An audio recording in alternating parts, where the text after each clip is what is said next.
What is going on in the world? Well, Tetris Effect, new VR game for PS4. Watch me react to it. Also, we check out what's trending on Japanese YouTube, and it is not cool. And finally, I react to my football team scoring a goal. I'm Johnny Massacre. This is the Johnny Massacre Show.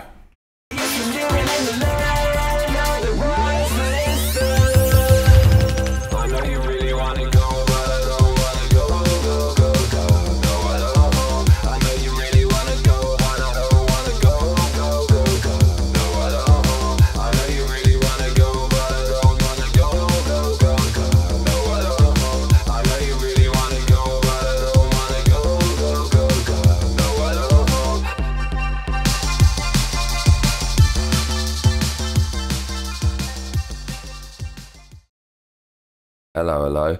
Well, I made a very exaggerated tweet today on Twitter. I said, the Johnny Massacre Show is on ice until I can fix the distortion problems with my Apogee Symphony audio interface. Maybe weeks or months until fixed. Sorry people, it is what it is. And I'll be working on music and DJing only at the moment. Thanks for your understanding. And then I said in a follow-up tweet, I've probably spent at least 10 hours on wasted shows in the last few days. That's why I speak to you soon. And my man, Charlie Eugene Herrera said, shit, that sucks. Take care, man. And I hope to see you on top of things soon. Your show kicks ass. Well, it only took me a few hours to fix the problems. I can't be bothered to explain what went wrong, but it's very convoluted and it's not very exciting at all. So there's a new VR video game out. When I went back to London last year from Japan, I played VR on the PlayStation 4 with my brother. He's a nerd. He's got all this shit as soon as it comes out. And I loved it. I fucking loved it. I still haven't bought one yet because there's fuck all games out for it today. As is the way with modern tech. These developers release hardware and there's no fucking games. What is with that? I know the development cycle is very long and it's hard to get the timing right because you've got this new hardware, you want to release it when it's powerful. You're not going to wait several years more just so a good game can coincide with its release. And by the time it releases then, it might even be out of date. So yeah, it's hard, isn't it? But it's not good for the consumer. I don't like it when they release hardware with no games. I'm not going to fucking buy it. And why would anyone buy it? Anyways, this game is Tetris, a fucking Tetris game. Sounds shit, but I've seen a little bit and it looks fucking cool. If you haven't heard of this, it's getting good reviews now across the board. It's called Tetris Effect. And we're just going to look at the E3 announced trailer and then we're going to look at some gameplay. So here is the announced trailer.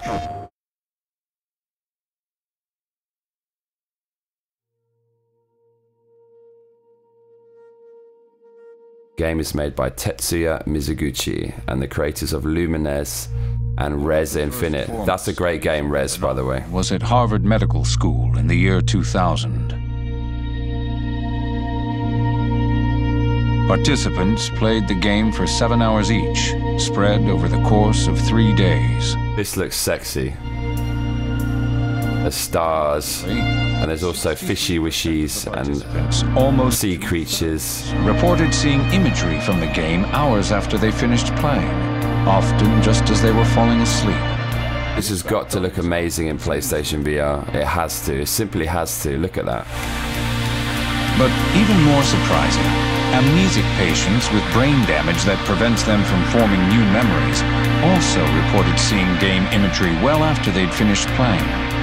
These participants were unable to recall having ever played the game, but their descriptions matched those of players with perfect memories. Blocks. They all saw blocks, falling through space, sometimes rotating or fitting neatly into empty spaces between other blocks. Some participants also reported seeing completed lines. Wow, stingrays. Every passing day, the wind's blind. So this is really interesting. It's very self-aware. Whoever's released this game has done a bit of research into Tetris's history. Tetris, if you look at official stats, is the biggest selling game of all time. I guess because it was bundled with a lot of original Nintendo hardware that was very popular. But anyways, I think it's cool that they did their homework on Tetris and went a little bit existential, philosophical, started talking about people with brain disorders who can't remember anything who play Tetris, and suddenly they could remember shit. So that was nice, and that voiceover really kind of became part of the music. It's just, it's so well presented, this Tetris game. This female vocal's a little bit annoying, but I hope they've got some drum and bass in this game. That would be fucking amazing. The researchers gave this phenomenon a name. Okay, so that voiceover was very relevant. The Tetris Effect is people with brain damage being able to remember falling blocks after playing the game, but not being able to remember anything else. So let's have a look at some of this game in action. 10 minutes of Tetris Effect music and gameplay by Nick Robinson.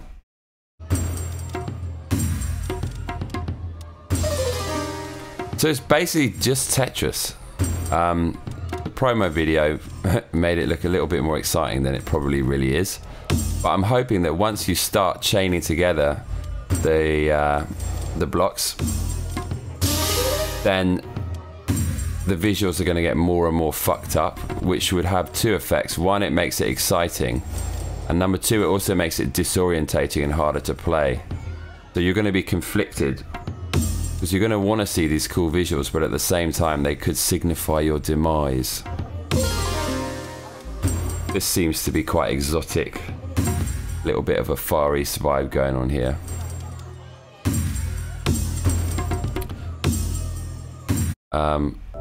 Let's have a look at some different footage. Particle effects are very decent, you would have to say.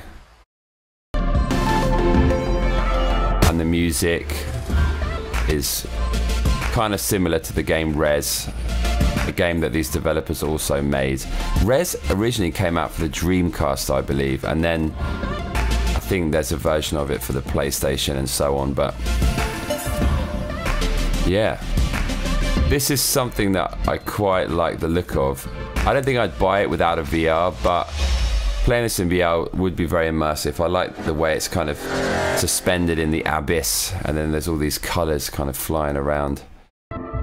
See, these games seem to hark back to another puzzle game called Tempest, which I believe was on Atari consoles. And there was a game called Tempest 2000 that looks just like this. Let's have a quick look. Atari Jaguar Tempest 2000. This got really good reviews back in the day. You'd have to say this is the same deal, suspended in a black void. It's a puzzle game, and it has electronic music, so I'm pretty sure that Tempest started off all this trend. So yeah, Tetris Effect. That was a nice little surprise today. I've never heard of that, and I was happy to see it. Also today on the Johnny Massacre Show, we're going to look at what's trending in Japan. So I just clicked on trending on YouTube, and I came across a bunch of stuff, and oh man, it's hard to watch. So the number 2 trending thing are these guys just talking about their clothes, where they got them for and stuff. And I've lived in Japan for 8 years, but I still can't get my head around some of the things that are popular out here. Right, cast your eyes over to these fools. This guy seems to be a big YouTuber, Masao. He's kind of got a set of dentures like the xenomorph alien in the movies that were designed by H.R. Giger. I'm sure there's much more to him than his teeth though, but I mean, just look at him on the intro. Look at this guy. Fucking hell. This guy, who has a face like it's been severely beaten with an iron, is one of the most popular YouTubers of the moment. Hey, I shouldn't hate. I'm just jealous because the Johnny Massacre Show has slightly less subscribers than his 1 million. But I mean, look at this show. And look at the beaters he has on here. He said, Ikura gurai. He said, how much does it cost? They're talking about their shoes. A fashion check. So, look at this guy on the left. This is like typical Japanese soy boy. Clearly malnourished. And, yeah, oh man, I just don't get this. It's funny as well because he's kind of trying to look Western. He's dyed his hair. He kind of looks like George Harrison from the Beatles after having acid thrown all over his face. Anyways, let's see what these guys are doing.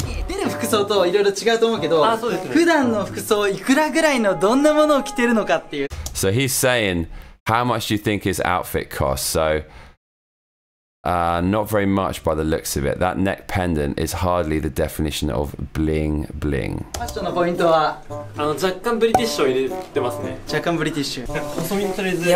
British, apparently this is British.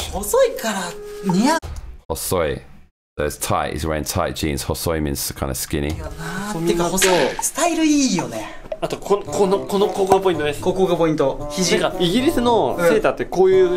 Saying it's an English sweater and they're talking about the points on the arms. It's weird how much detail Japanese people go into. Most people don't give a fuck about these little things, but they're obsessed by it. I do find this quite admirable, actually.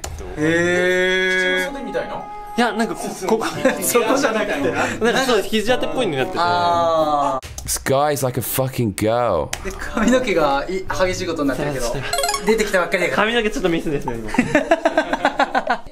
He's ripping his hair. This guy looks like a fucking girl.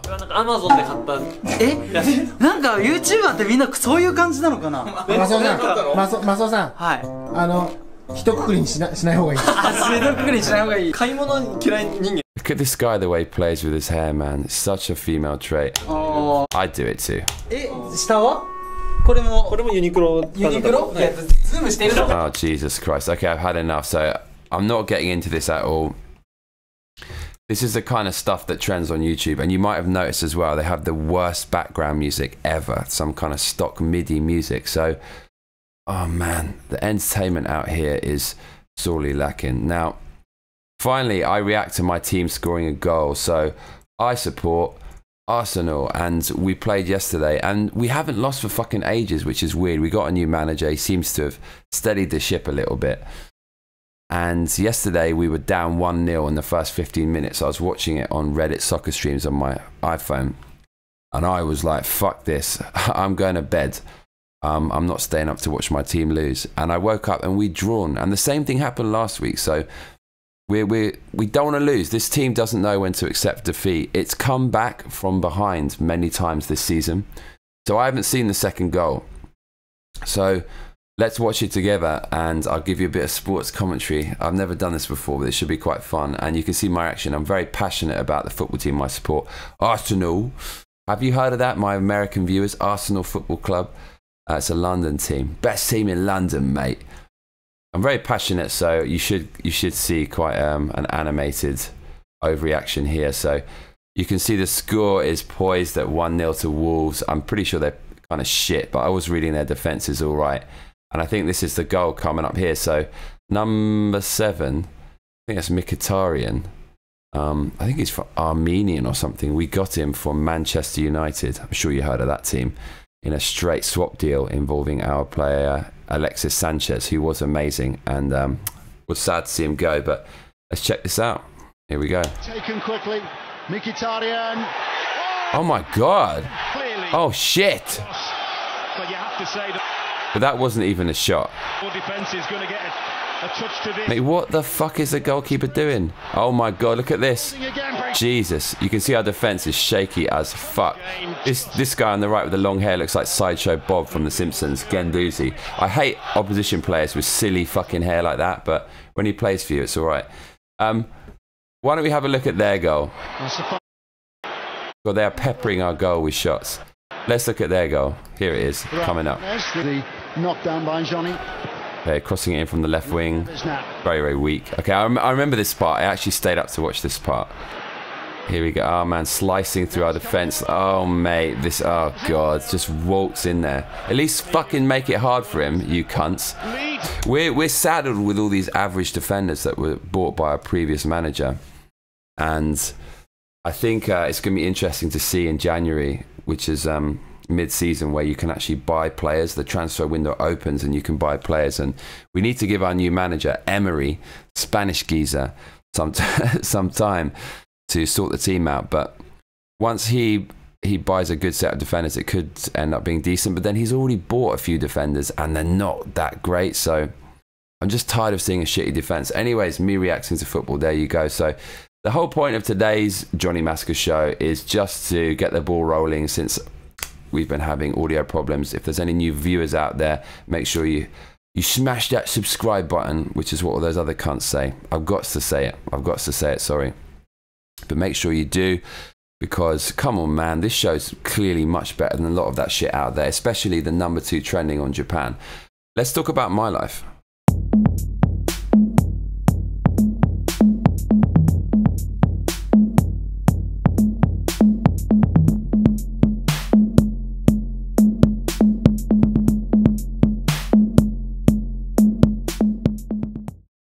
So yeah, it's weird. I always want to do what's in my head, but I never do it because I blame my ADD. I lose my attention span so quickly, and that's why I'm such an impulsive person, because as soon as something new goes into my head, I get distracted by it like a moth to the fucking flame. So yesterday, I was like, right, don't act impulsively. Anything you want to do on impulse, just stop. And ask yourself, what do you really want to do? What do you really want to do? And it's so hard to do that. But I did that yesterday and I had such a good day.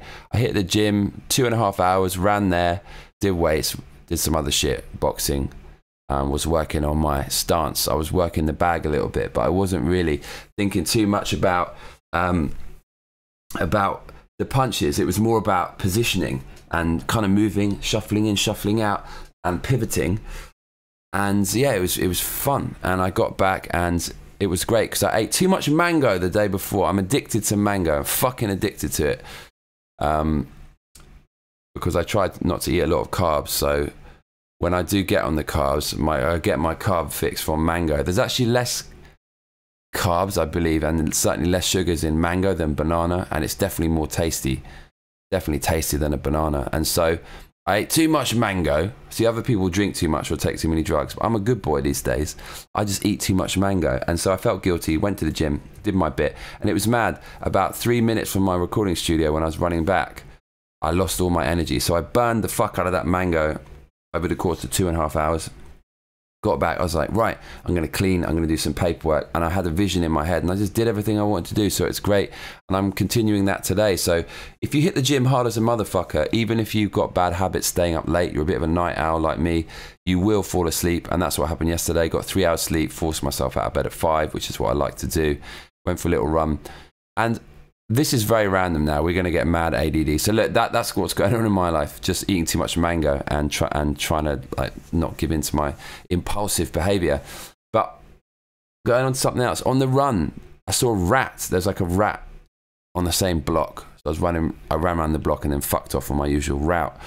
I found this little rat and oh man, I felt sorry for this rat. I don't know what was wrong with it, but it was all huddled up on the street and it was kind of doing this with its nose in the ground, in the concrete.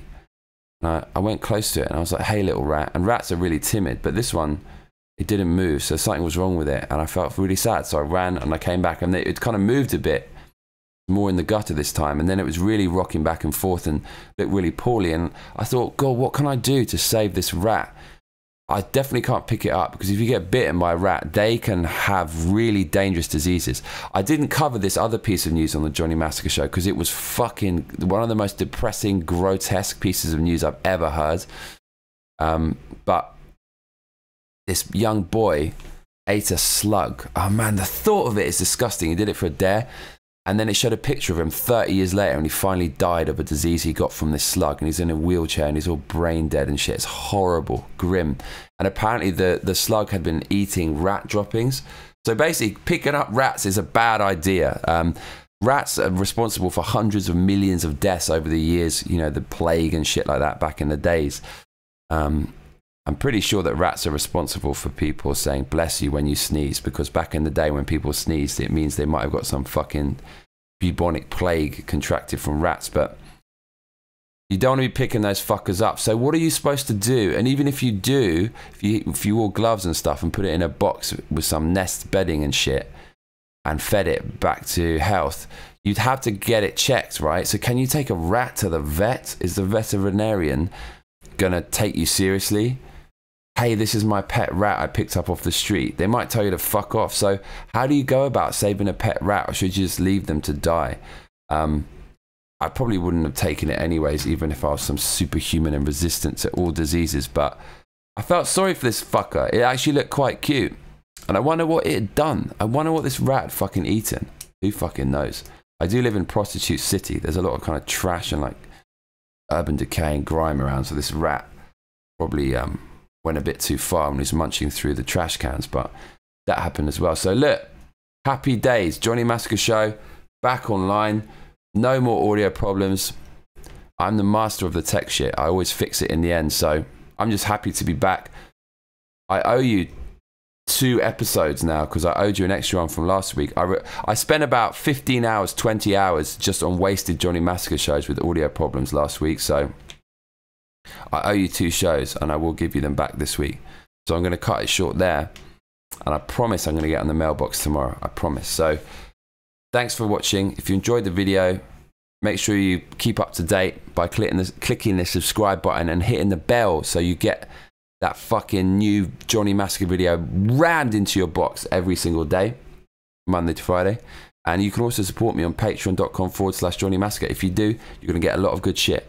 So good to be back. Monday, staying fresh. See you motherfuckers tomorrow.